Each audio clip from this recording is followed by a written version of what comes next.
Hey, welcome to another edition of Vegas Bad Boys of Podcasting. I'm DJ Impact, and I got all of the Vegas Bad Boys with us tonight. Welcome. We're excited to see you all. We're recording here Sunday night. You can catch us every Sunday, 8 p.m. Pacific, it's 11 Eastern, and that's when we do our wrestling talk.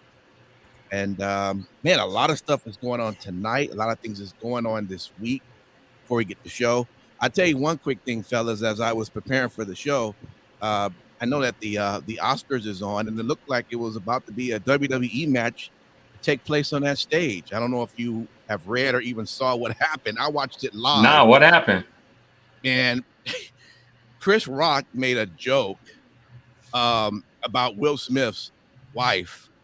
And Will Smith literally got up out of his seat, who was sitting front row, went on the stage, and just slapped him to the face. Nah, you got to be shitting me. And I'm thinking this can't be real. I'm waiting for like the punch. But what made it go, this has got to be real, was there was about a 10 to 15 second delay. As you can tell, they were trying to delay all the things that was being said. And you could watch Will Smith's mouth, which was saying, keep my wife's name out of your motherfucking mouth. I was like, oh, okay. So I was like, okay, I guess this is real. So yeah, I don't know. You guys probably can read up on it, but I was like, man, wow. Insanity. Man. You know, the only thing I can say to that is whatever Jada Pinkett got between her legs or in her heart, she gave to Will Smith, boy. She got him hypnotized like this motherfucker's in Get Out. Because I ain't never ever seen somebody sit there and have someone's wife on her own show make you look like Boo Boo the Fool, and then you just over here repping it. I guess bad relationship for life. Crazy. But anyway, guys, again, welcome to the show. This is the week that WrestleMania is going to be taking place. It'll be towards the weekend. Just a programming note, we won't be live next week because most of us will be out in Dallas. If you're in the Dallas area, look for us. We're going to hit up some indie shows. We'll be wearing the Vegas Bad Boy shirts like we normally do. Feel free. Say what's up. We would love to meet people who listen to us. And we'll be out in Dallas for that entire weekend. All right. So we will have some shows still being recorded. One of the big things we're going to be talking about is we have our prediction show. So look out for that. That will be coming up this week. And even next week, normally would be a 3-count topic. And that would be Triple H announcing his retirement, but we think it needs to be bigger than we just talking 10 minutes about this. So we're going to do an entire sort of 30-minute presentation or so just on our thoughts on everything. Triple H, of course, is just been one of those guys that just been great to watch over the years, and it's just amazing to see that we won't probably get any more of those matches. All right. Anyway, we're going to start with this week's show. We always start with the 4-way stop, so let's get right to it. All right, with that, Sin City Steve, I always love to start off with you and know what was your highlights this past week.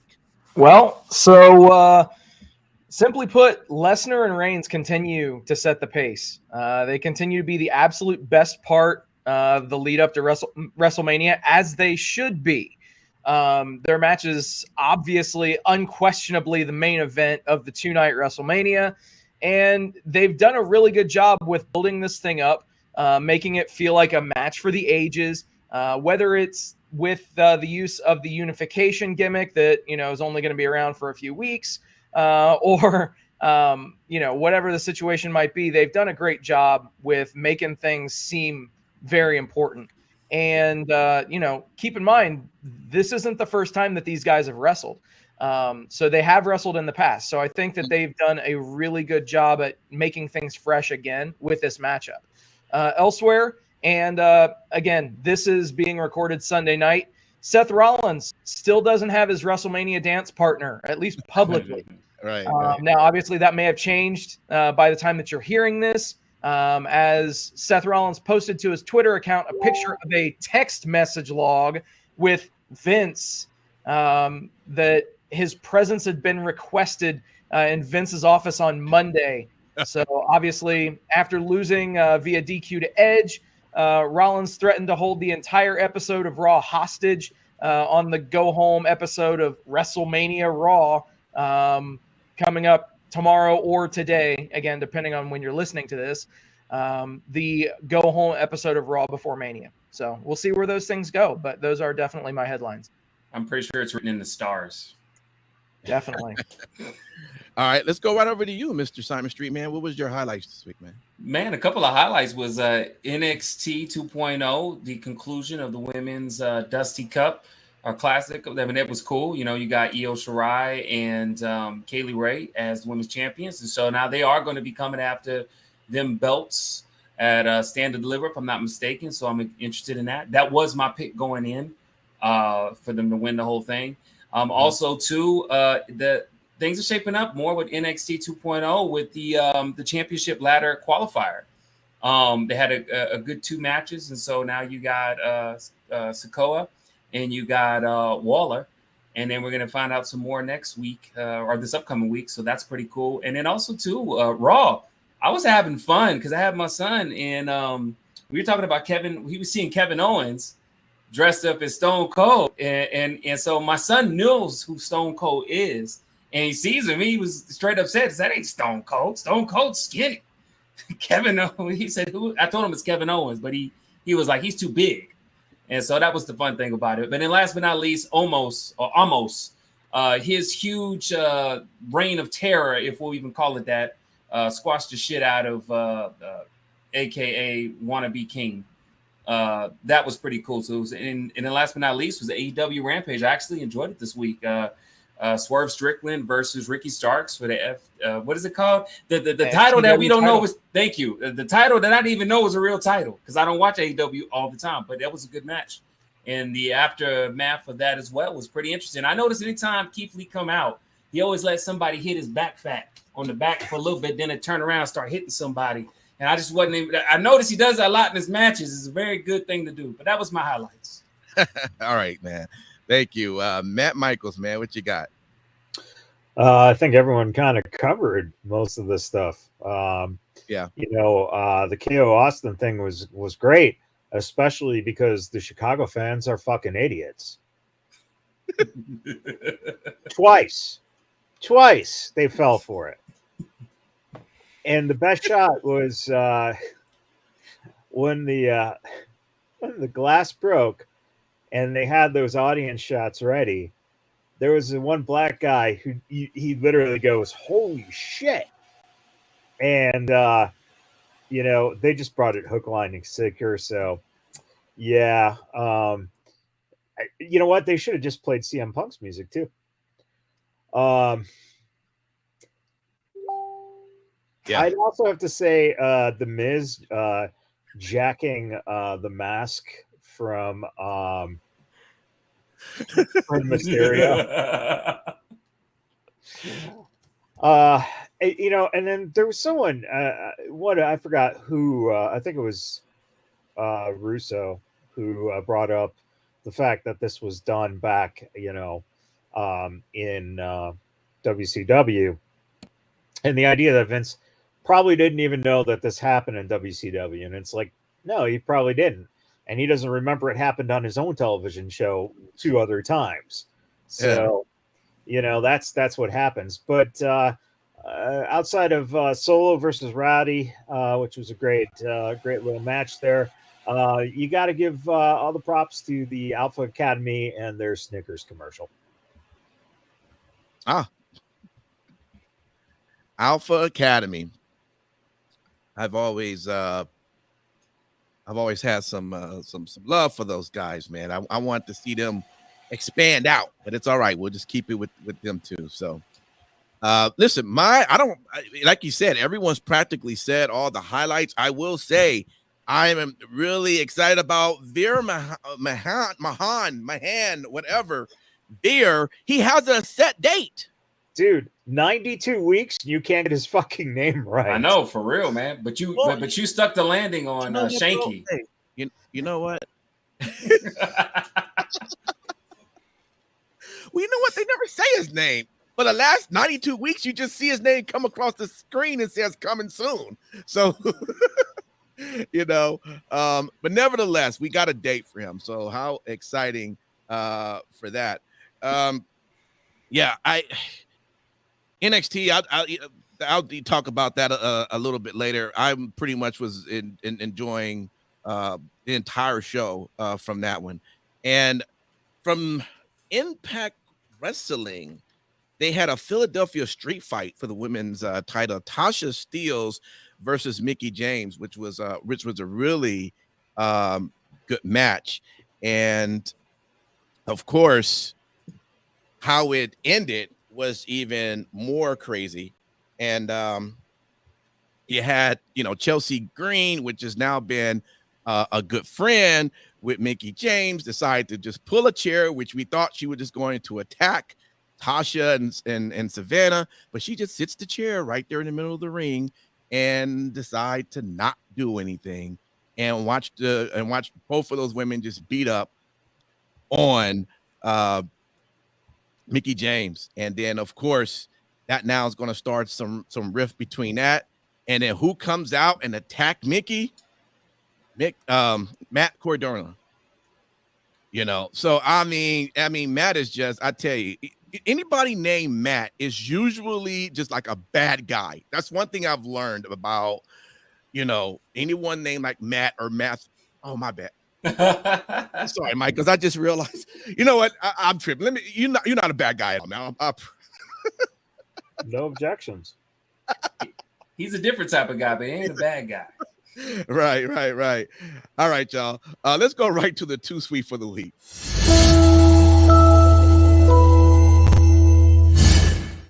All right, I'm gonna go to you first, Simon Street. What was your Too Sweet for the week? Man, let me tell you, my Too Sweet for the week is AEW Dynamite.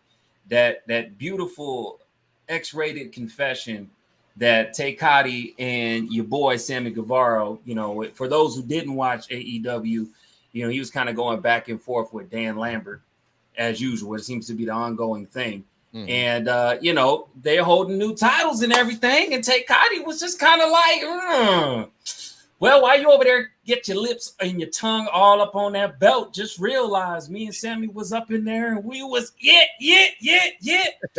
Sammy was up in there getting them yams. Tay Conti was getting it, and let me tell you, boy, it was too sweet because, if you a man and another man is bullshitting with you and you got your fine little 10 right with you, you love to be able to talk some shit and be like, now, you are, tasting what happened with that championship. So that was my Too Sweet for the week, because when I heard that, I had to run that shit back. That shit was just pure delight. And that picture, by the way, Tay Conti looked good in that belt. She should do some more shit like that. Real talk. Sammy Guevara, I really don't look at dudes with their shirt off and stuff like that, but it looked really nice. It looked really nice. They should do more shit like that. They're cute. Artistic. Couple. Very artistic. Thank you. Very artistic. I would like to see them do more things like that right now. To me, power wrestling couple right now in wrestling. All right. You know what, Matt Michaels? You should follow that. All right, tell us, what was your Too Sweet for the week? There's only one answer, and that is Seth freaking Rollins dominating fucking Raw, man. It was fucking brilliant. You know what? If AEW watched that, they would realize how to do a fucking wrestling show. All right. Oh yeah. Come on. You cannot. This man has been fucking absolutely perfect in this fucking role. And boy, it was so wonderful for the Chicago Smart Marks to be chanting Cody's name and Seth to just fucking shoot it down with the quick, yeah, we all like rumors, but, it was just brilliant. He was great all around. Yeah. We'll see something happening probably at WrestleMania. It'll probably be the surprise where Cody's music hits and the 9 or 10 AEW fans at WrestleMania will realize what that is. Everyone else will be clueless because, they watch a real show, not that other show.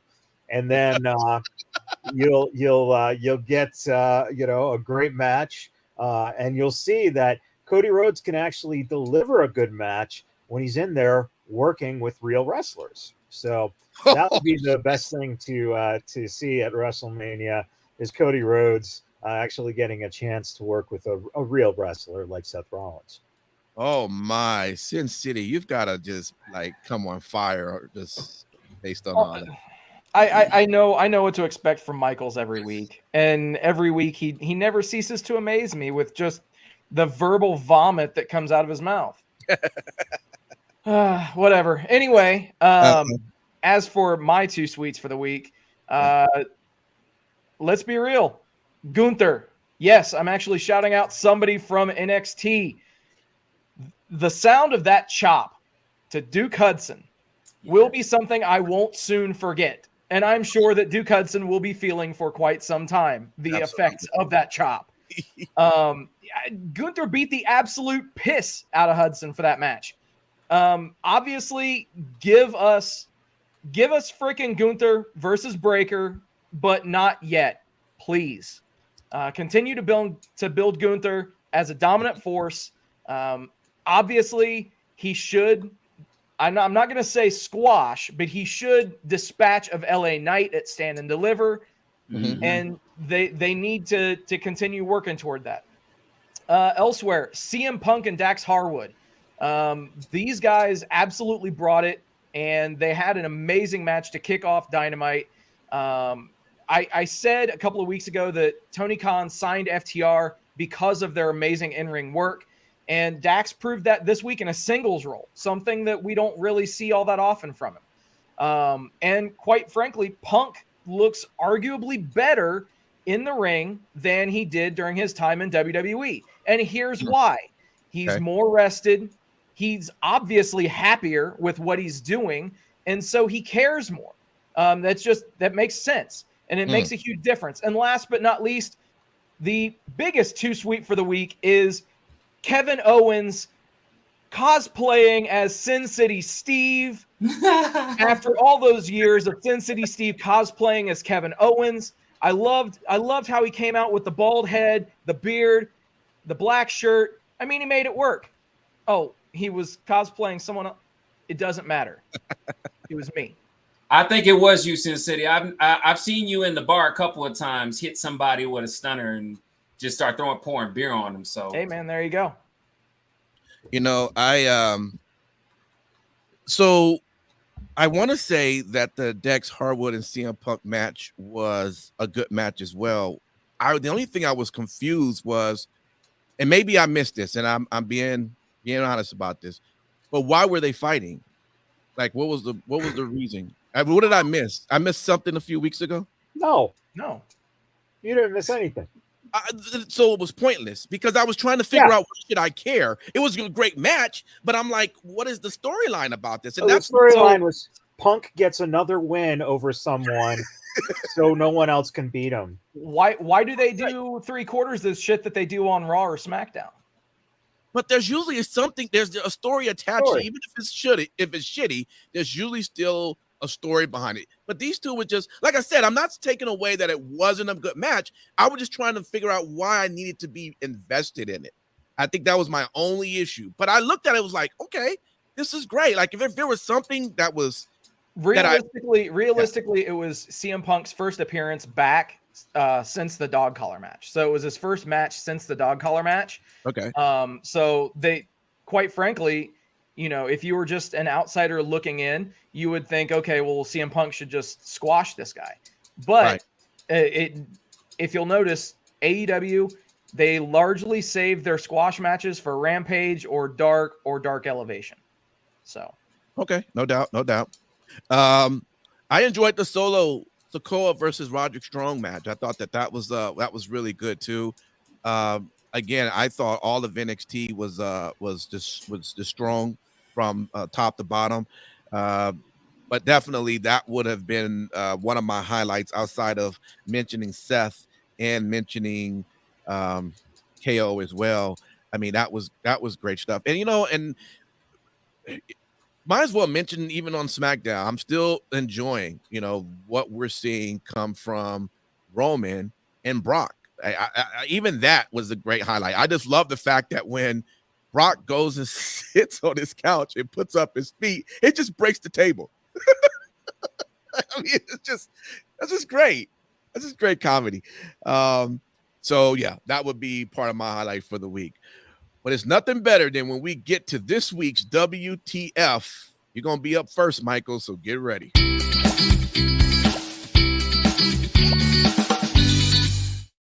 All right, man. What was this week's for you, Mr. Matt Michaels? Well, I started writing. I was like, Los Losterios over Ricochet was just ridiculous. And then I realized I had one what the fuck moment for the week. And that's when I realized I hadn't watched any AEW yet. Then it made sense. So does every AEW young wrestler have to have a picture of them as a kid with an older AEW wrestler so they could use it as part of the storyline? Because it really dates these guys as old fucking men. And then Alex Reynolds and John Silver are the number one ranked team in AEW because I don't think I've ever seen them wrestle a tag match on fucking Dynamite or Rampage. So I guess, wrestling a house show, which they don't do, is a way to get your record up. Daniel Garcia, why is he with the sports entertainers when he was never a sports entertainer? So that's fucking stupid right there. Great logic. You got the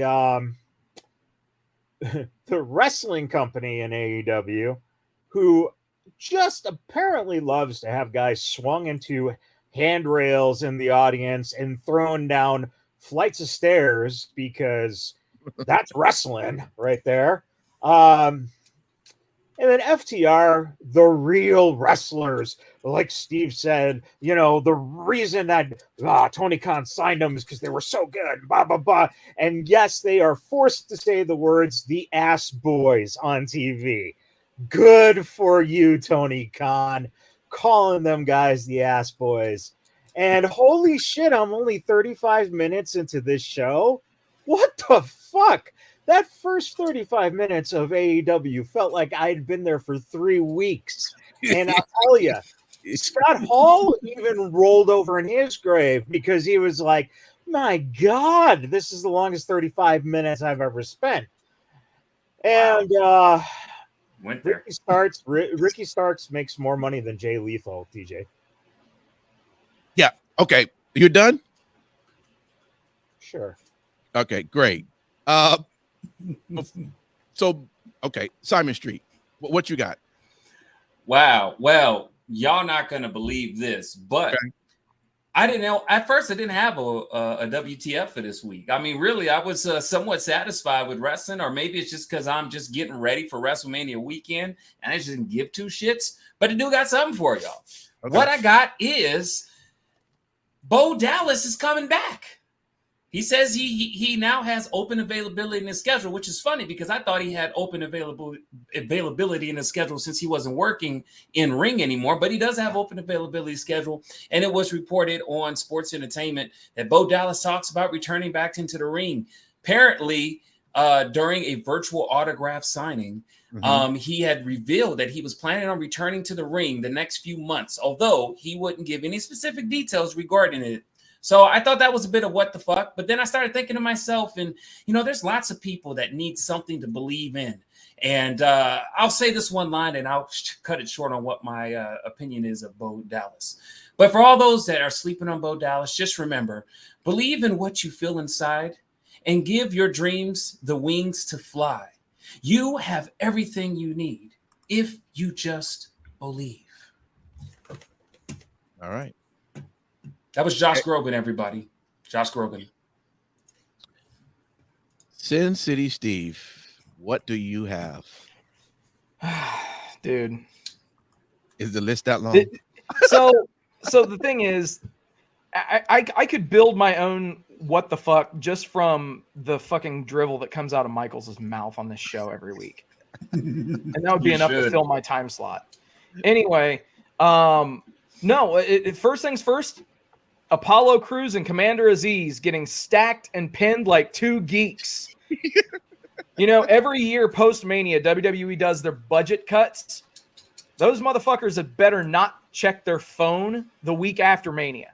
Just throw their phones away and just don't even deal with it. Because, yeah, they, you know, we do love to give them shit on this show. But, yeah, that was a complete all-time burial for those guys. Yeah.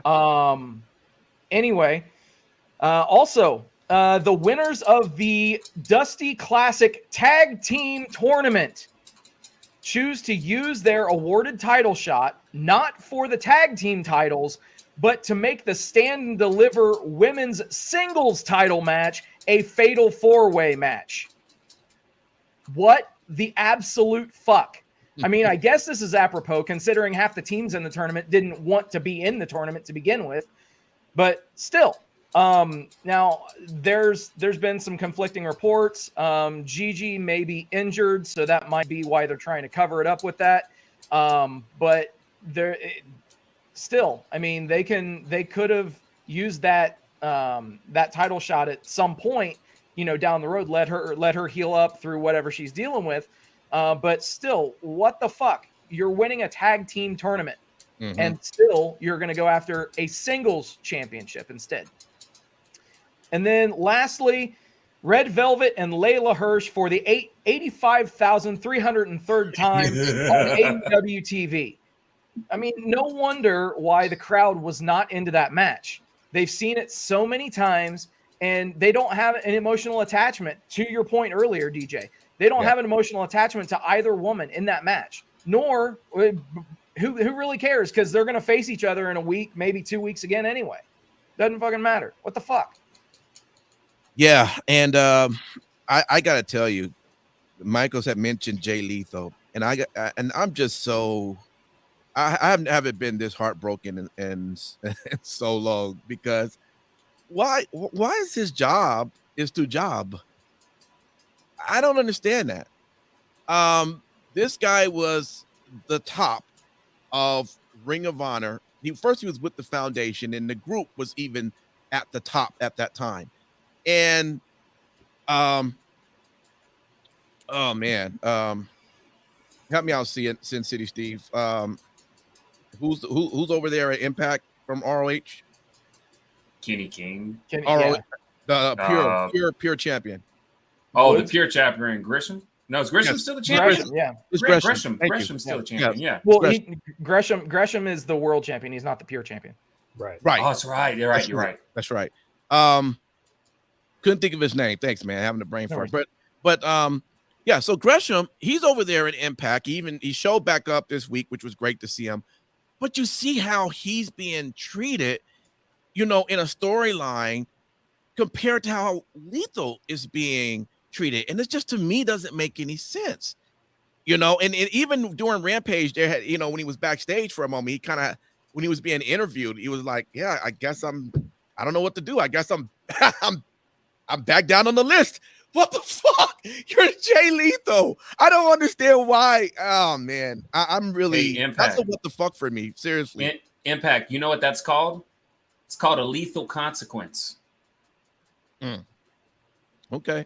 Well, I tell you. You remember that move he called it? Wasn't it called a lethal consequence? Wasn't that his signature move? I'm not sure, but let me finish up right quick. Okay. Also, they had the Tornado tag match. Now, this is the issue with the Tornado tag match. AEW was acting like they only had 2 cameras, and there was a lot that was going on. How do you have 2 cameras? So when you have a Tornado tag match, we got 4 different things happening. It just doesn't make sense. I was confused. It doesn't make sense to call it a Tornado tag match because there was no tags. Well, that too. It wasn't a tornado. It was to keep up with what everything was happening, because that's what a tornado tag is. There are no tags. Yeah, but you can't have any kind of semblance of a fucking match when it's just a fucking no DQ all over the fucking. What the fuck? And, yeah, but isn't it? But hold on. Isn't it just 4 people that get in the ring and anybody can tag anybody? Correct? Yeah, that's a tornado tag match. Okay, that's what it has tags. Yeah, anybody. I just wanted to make sure. Yeah. Yeah, so that was just a little iffy. I do have to pick on one SmackDown, and this is for you, Michael Cole. You never have many. You're like the perfect commentator, but Kofi Kingston literally came out and says, yeah, there's gonna be a match with Rich Holland tonight, but it's not gonna be with me. It's gonna be somebody else with the New Day, which of course we brought back King Woods.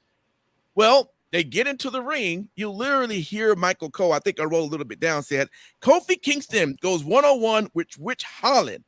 And then when he finally sees that King Wood is in the ring, he goes, oh, wait a minute. It's actually Xavier Woods that has a match with Rich Holland. And then Pat McAfee says, well, that's kind of what Kofi alluded to.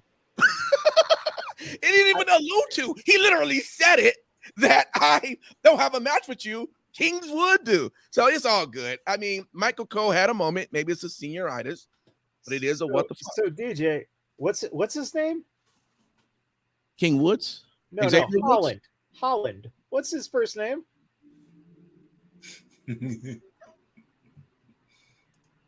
What is his first name? Let me see. I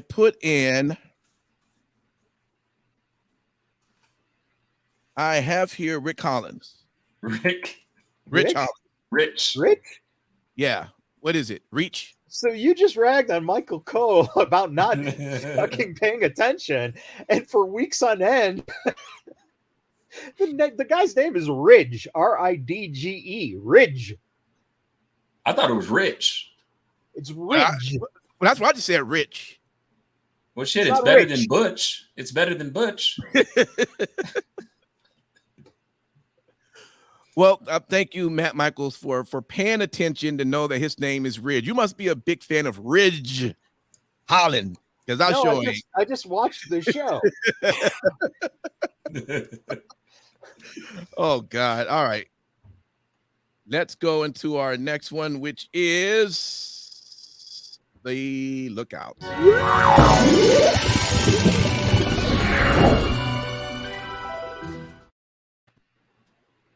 All right.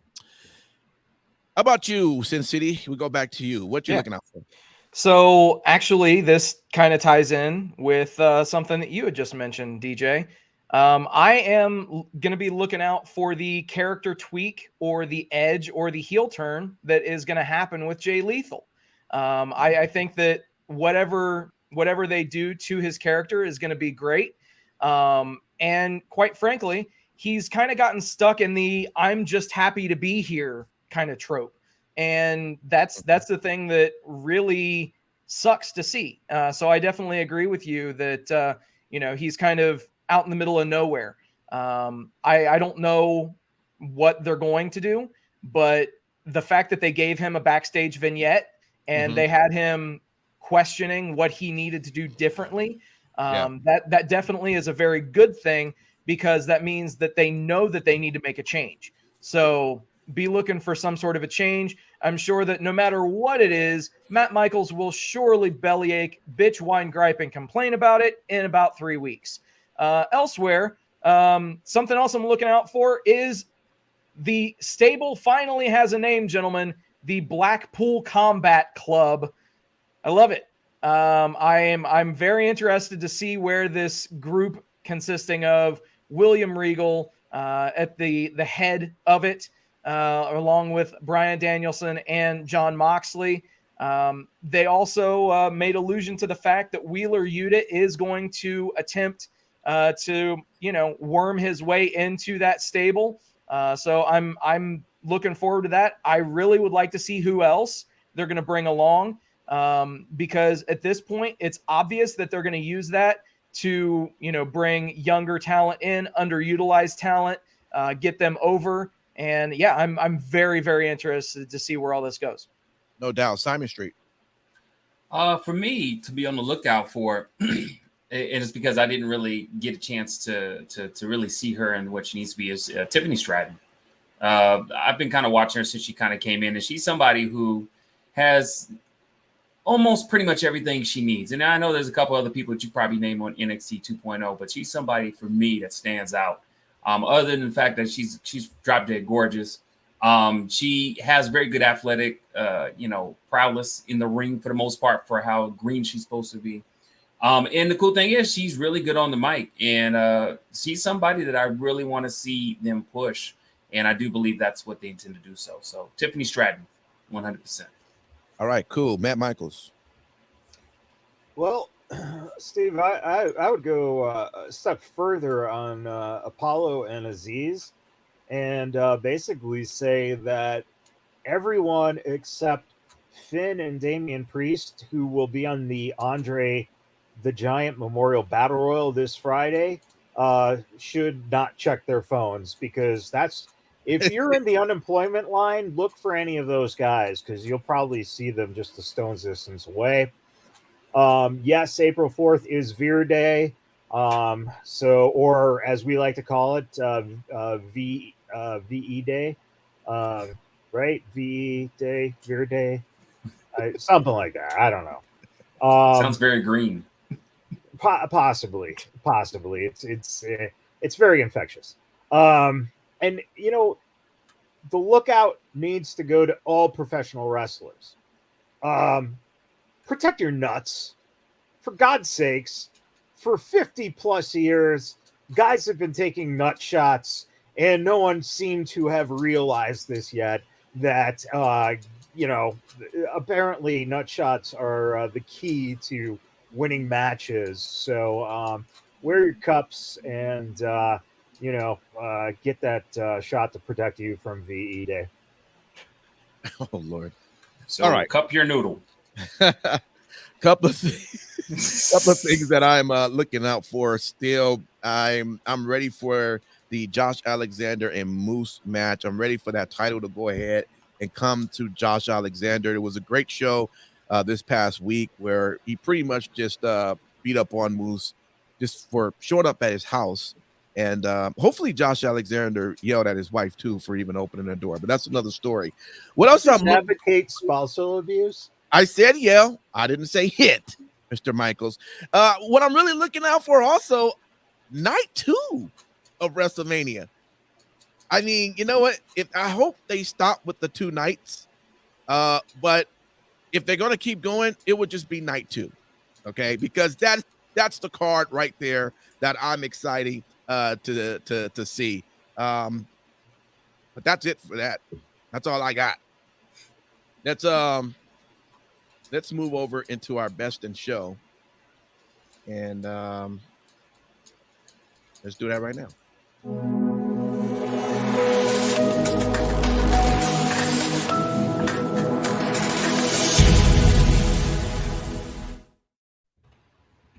All right.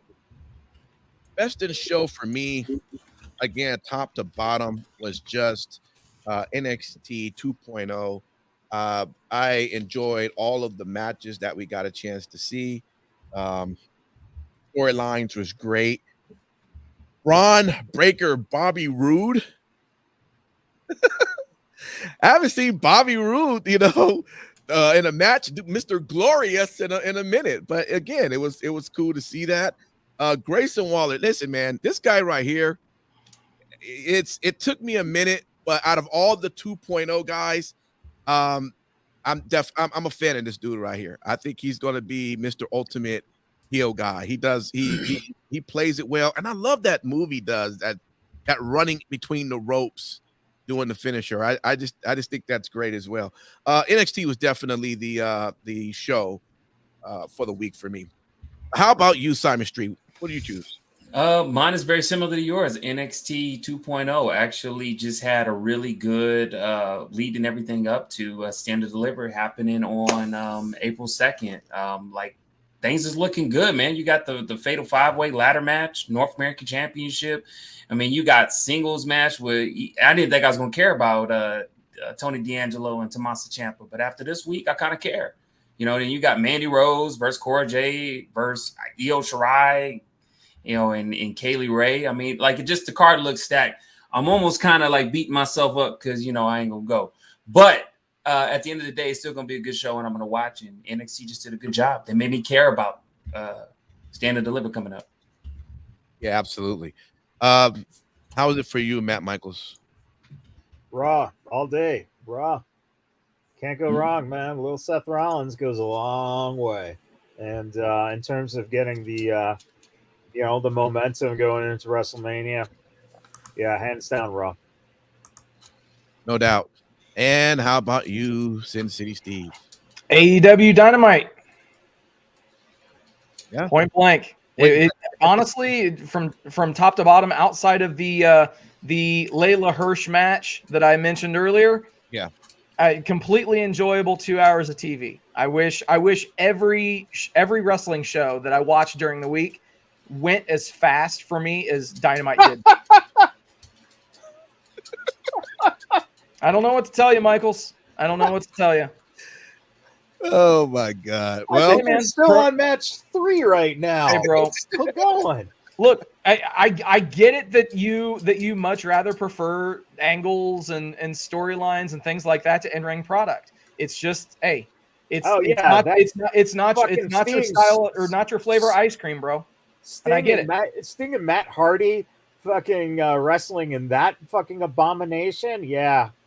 I see where storylines and plot and stuff. But I will say this in City Steve, I agree with you. Because, like I mentioned earlier, with the match with Ricky Starks in Strickland, I didn't even care about the damn belt. It was still a good match. So I mean, AEW seems to do that a lot. They put on a hell of a match, and quite honestly, I didn't even talk about it because it was on Rampage, which was the worst show that I saw this week. So there's that. But there you go. All right, everybody. Thanks for hanging out with us. If you are hanging out with us and watching us live, get ready to jump back on as we're going to record our 3 count. We got 3 good topics for you. And if you're watching us live, you are reading what those topics are going to be. And so you always can know when we're online just by going on our Facebook, IG, or Twitch and just follow. And you should get the notifications. And we always appreciate when you hop on and throw comments on. It's fun and it's exciting. We're going to get right to that. And again, this is WrestleMania week. We will hopefully see some of you all out there in Dallas. We're going to be hitting up some of the indie shows. Keep it locked on our social media. We'll also let you know as well what's going on around town and where we might be also. Okay. So with that, we will see you next time. Prepare for a 3 count. Also, thanks for downloading our podcast as well, if you do that. Till then, peace.